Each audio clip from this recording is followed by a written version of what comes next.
Secrets. The untold information hidden from view and only uncovered to few. And as a Hoyo game, Honkai Star Rail has a bunch of hidden secrets and Easter eggs that make this game's lore that much more juicy. But some secrets are subtle as a brick, others you have to know the previous game for, and for some, you just have to look in the right places. However, there is one more type of secret that tends to evade us time and time again. And that is the most devious of them all, the secrets hidden in plain sight. And lately with these trailers, I've been seeing a trend, specifically with the last two trailers that have released, that have aspects of something truly fascinating hidden under a veil of light-hearted shenanigans. Because in the last few videos, I've been going over Finon's future, the scepters, even Cyrene, and the solitary waves theory. But this is something that could quite possibly be the culmination of all of that information that we've discussed so far. Something that I think will give you all hope for the future in a sense that all may not be lost. Because this is the Euphorious Great Reset Explained. Okay. So as we know, all of our CHRYSOS heirs have died, leaving Finon as the only one left to witness the miracle. Castor is technically included since she kinda gave us the trailblazer her life and Hyacinth merged herself with the Sky Mural, so she's kinda dead too. Also, very much thanks Hoyo for letting us know that her death was painful. We definitely needed to know that. Anyway, but what if I told you that this won't be the case for a timeline that is approaching sooner than you think? Because I have found evidence that just might point towards the revival of every single fallen CHRYSOS heir, including those we've never met. It sounds crazy, but hear me out. Because as we know, every single trailer that releases is canon to a certain extent, because they either take place off screen to the story, or they are events that could have taken place in the past that have no bearing on the story as a whole, with each one serving as an anecdotal peek into the character's life or how they think, with some being stuff that actually happened, like Topaz and Fushan, and others taking place within the person's cognition, like Herta's or Sunday's.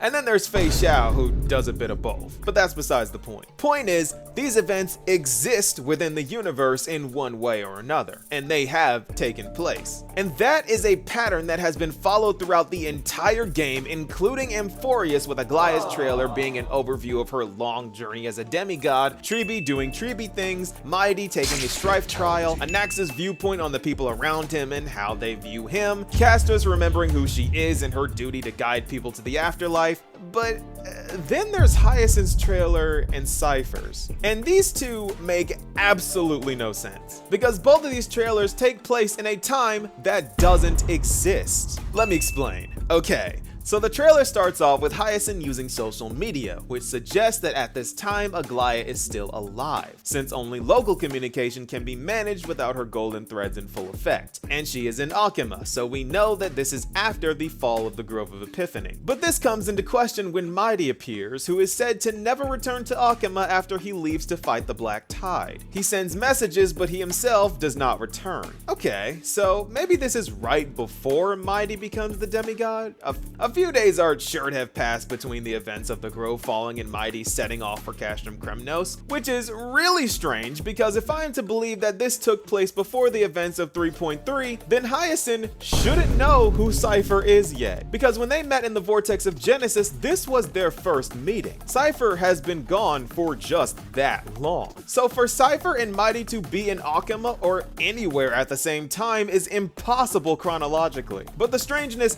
doesn't stop there, because we the Trailblazer end up texting her about the Forgotten Hall, to which she uses the Rainbow Sky Bridge that she doesn't have the ability to use until we take on Aquila to get to us. And if that isn't weird enough, March 7th shows up. So not only does she use the Rainbow Sky Bridge to teleport herself, Mighty, and Finon beyond the sky to wherever Forgotten Hall Stage 12 is, but she also runs into March 7th, who she has expressed her wish to eventually meet, by the way, but as of right now, has never met, because March 7th is currently on ice. So that is multiple things that happen in this trailer that literally cannot happen within the continuity of the game currently, which absolutely shatters the pattern Hoyo has established this entire time. And once again, that's not all, because Cypher's entire trailer is her going beyond the sky to steal things from other planets, something she can't do because no one has left Amphorius yet. Then Aglaia and Maide show up in the end, which again cannot happen chronologically, so what is going on here? I've established that these trailers are unlike any of the others in just about every single way, but why is that? Well, in my past videos, I've always coined the saying that Hoyo does not do things for no reason. And a secret hidden in plain sight such as this must have a hidden meaning. And to me, this is foreshadowing. Very heavy foreshadowing, because they just happen to drop these time-breaking trailers in the patch where Finun is about to break time to witness the miracle and reset the cycle. A cycle that Cyrene shows up with the intentions to turn a new page of. Cyrene being the Elysia XP, boxes representing her name, a pink jellyfish thing representing the demigod of time, pointing towards Cyrene messing with the miracle and resetting time in a way that Amphorius has never experienced before, possibly reviving this cycle's demigods, a pseudo reset if you will, from a pseudo emanator aka Memokeeper who has proven to be in league with Orynyx, the Time Titan, from the very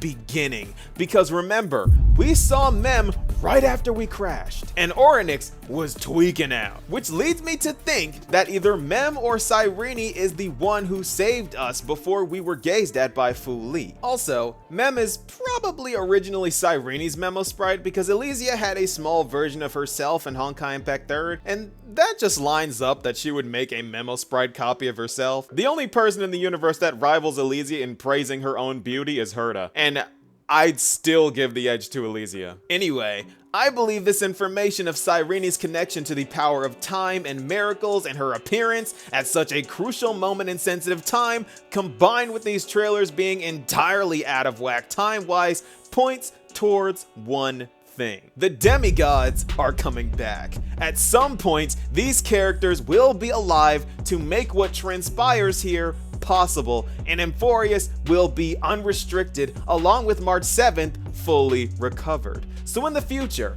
it is possible that Hysolins and Sarydra can make an appearance sooner than you think, along with Terravox, but he's a mountain dweller like Cartonis, so I can't see him being playable. All in all, I just can't see Hoyo making these designs for Hysolins and Sarydra and mentioning Hysolins so many times and adding them to the Divergent universe only to never make them playable. I'm pretty sure they learned from the Ifrit Everflame Mansion incident. Surely they won't do that again. And if this follows the Elysian Realm formula, this is just the first death of the Flame Chasers. What? Yes, they died a second time. Their memory existence got deleted, which caused a second death of sorts, and it was sad. However, I don't think that this story is or will be a carbon copy of Honkai Impact 3rd, so this hopefully means that this will be a happier ending, right? Surely this will be more Star Rail than Honkai, right? And bringing this all back to Cyrene, when you think about it, this is well within the realm of a Memokeeper's abilities. They have unparalleled control over memories, and as a world of memories, the power of remembrance is also in control of time. And we also know that the souls in Amphorius don't go anywhere. They just sit and wait until the cycle resets and they are placed into rearranged bodies with the demigods becoming the new titans. But what if this was tampered with, and a Memokeeper took their souls, or memories in this case, and placed them into their old bodies? A feat, again, entirely within the realm of remembrance power abilities, because Memokeepers would be unaffected by the reset, and if they can travel uninhibited through memories, the present means nothing to them in a place like Amphorius. Black Swan said herself that their philosophy is that the present doesn't exist. Remember, a planet like Amphorius is a playground for a Memokeeper. That is why the Memo Snatcher faction is after its secrets and why Cyrene can die and still exist. We are in for some heavy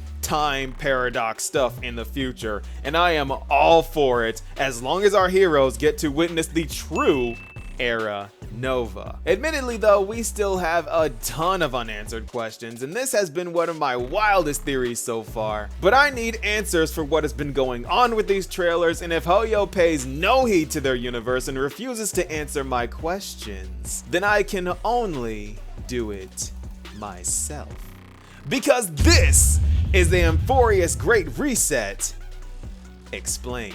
What ended up leading me to this theory is that I've been doing some reading up on CHRYSOS because y'all know my search for Fuhua never ceases, and I came across the first Flame Chase Journey fragment that suggests the possibility that both Hysolins and CHRYSOS are still alive. But they would have shown up by now, and at this point, I want them to be playable, so you know I had to come up with the how and why. And I have also been wondering about Hyacinth and Cypher's trailers since they dropped, and Cypher's made this even more suspicious because it happened twice.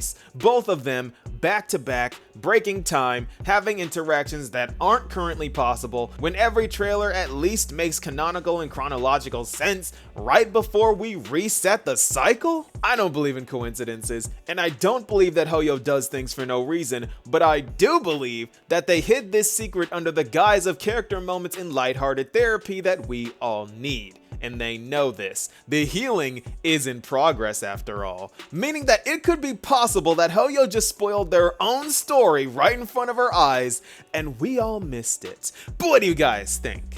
Be sure to let me know, and I'll see you all in the next video. Peace, y'all.